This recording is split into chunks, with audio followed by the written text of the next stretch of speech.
السلام علیکم ورحمۃ اللہ وبرکاتہ۔ سوال آ گیا جی، ایک بزرگ ہیں، ان کا قطرہ قطرہ پیشاب خارج ہوتا رہتا ہے، شریعت ان کے بارے میں کیا کہتی ہے؟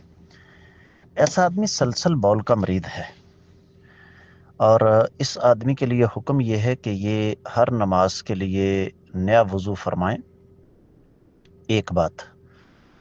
دوسری بات یہ ہے کہ اپنے کپڑوں کو بچانے کے لیے کوئی ایسی چیز استعمال کریں جس سے ان کے کپڑے محفوظ رہ سکیں، جس طرح کے آج کل پیمپر استعمال ہوتے ہیں، یا پھر مرد ہیں تو وہ ان کے لیے اور زیادہ آسانی ہے کہ وہ کنڈوم استعمال کر سکتے ہیں تاکہ ان کے کپڑے خراب نہ ہوں، لیکن پیمپر زیادہ بہتر رہے گا۔ نماز کے دوران ان کا وضو اگر ٹوٹ بھی جاتا ہے، پیشاب خارج ہوتا بھی رہتا ہے، تو کوئی حرج والی بات نہیں۔ باقی اس مرض کا علاج بھی موجود ہے، علاج کروائیں، اللہ تعالیٰ خیر کریں گے انشاءاللہ۔